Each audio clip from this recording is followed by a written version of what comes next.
Hello, you are listening to Dr. Sushma Singh. Today in Unit 1, Development and Progress, Economic and Social Dimensions, we are going to start the topic Development, Social and Human Dimensions.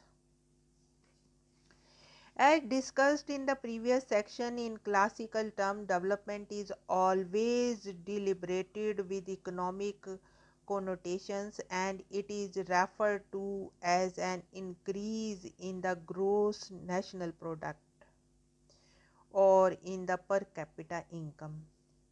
In this understanding, development is equated with growth, and it is envisioned that a quantum increase in the production of goods and services would bring development.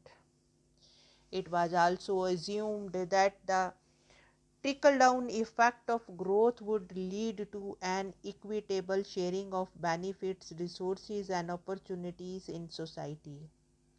This process of development, however, has not been able to yield the desired result to humanity, especially in the developing countries. Development patterns of the past few decades have shown the following trends, like the high gross national products growth of the fast growing developing countries has failed to reduce the socio-economic deprivation of substantial section of their population. High income for the industrialized countries has not been able to provide protection against the rapid spread of social concerns like drug addiction and alcoholism, AIDS, homelessness, violence, and the breakdown of family relations. Significantly, some low income countries have demonstrated that it is possible to achieve a high level of human development if they skillfully use the available means to expand basic human capabilities. Against this backdrop, there has been a perceptive shift in conceptualizing development. The realization is that economic growth is essential for humanity, but it should be seen only as a means to improve human choices.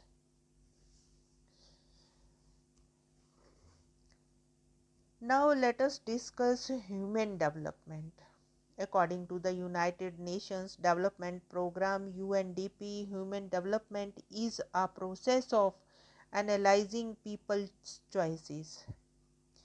In principle, these choices can be infinite and change over time. But at all levels of development, the three essential ones are there for people. The first, to lead a long and healthy life. Second, to acquire knowledge. And the third, to have access to resources needed for a decent standard of living. If these essential choices are not available, many other opportunities remain inaccessible. Human development, however, does not end there.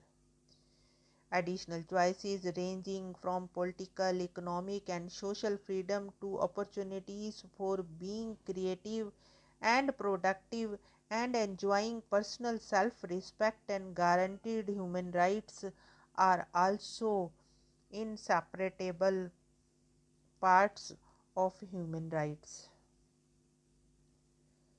UNDP depicts two sides of human development. The first is the formation of human capabilities such as the improved health, knowledge, and access to resources. And the second is the people making use of these capabilities for productive purposes, being active in cultural, social, and political affairs. If the scales of human development do not finally balance the two sides, considerable human frustrations may result. According to this concept of human development, income is merely one option that people would like to have, a but an important one. But it is not the sum total of their lives. Development must therefore be more than just the expansion of income and wealth. Its focus must be people. The human development approach puts equal emphasis on the production and distribution of resources, expansion and use of human capabilities, scope of choices, livelihood security, participatory process, social, economic, and political freedom. All these indeed emphasize a paradigm shift in the social development strategy of the state. Now let us discuss the next point, concern against rootless, etc. growth. Following the conventional path of growth, the world has become more polarized and the gulf between the poor and the rich has widened further.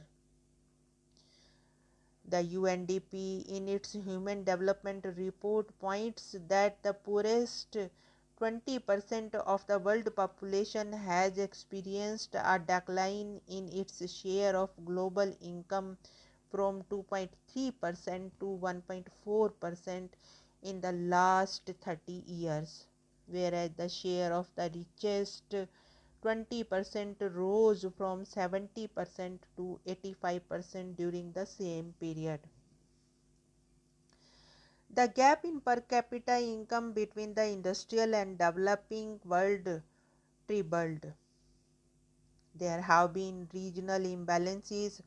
The UNDP has voiced its concern against the jobless, rootless, and fortuneless growth in the late 1990s.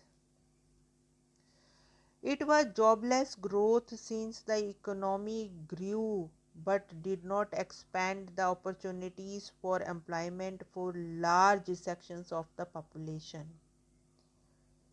For the developing countries, jobless growth has meant long hours and very low incomes for hundreds of millions of people in low productivity work in agriculture and in other informal sectors.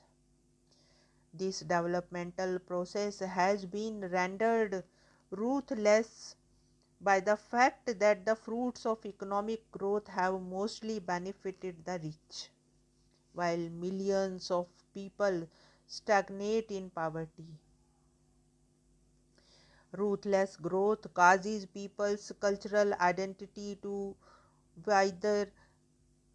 At places, the dominant majority culture amplifies at the cost of marginalization of the minority cultures. It has also been a voiceless growth, as in many places it has not ensured the process of democratic participation of the people in decision making processes. The voiceless growth process also provides women a marginal role in economic development. Again, fast economic growth is also achieved in some countries at the cost of destruction of forests, polluting rivers, destroying biodiversity, and depleting natural resources.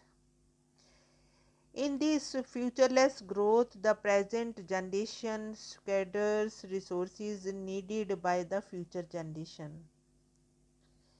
At times, the futureless growth benefits the industrialized country at the cost of the increased pressure on the poor people of the developing countries.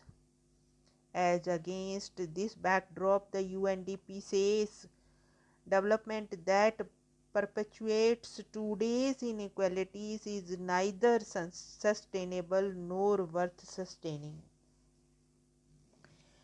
The third point is development as freedom. In this context, it is important to examine how development is being viewed as freedom by Amartya Sen. To him, development must be perceived a vital process of expanding real freedom that people enjoy. To him, expansion of real income and economic growth are not necessarily characterized by the successful development as countries with high GDP and per capita income at times have low achievement in the quality of life. On the other hand, countries with low GDP and low per capita incomes have higher human development indicators. Here, the central purpose of development is to improve human lives, that is, expanding the range of things that human beings can achieve and can do. To him, the objective of development is to remove obstacles such as illiteracy, ill health, poverty, lack of access of resources, or lack of civil and political freedom. He does not deny that economic prosperity should be the major goal of planning and policy making. This is, however, only an intermediate goal to contribute to the ultimate goal of development, that is, the development of human lives. To Sen, both the primary and the principal means of development is expansion of freedom, as freedom in one type helps advancing freedom of other types. While access to economic opportunities is a major factor of economic growth, he also recognizes the contribution of instrumental freedom, political freedom, economic facilities, social opportunities, transparency, guarantees, and protective security in enhancing economic growth and contribution of economic growth to facilitate those freedoms that come into the way of full attainment of human potentials. Here we want to close our today's lecture. Thanks for listening.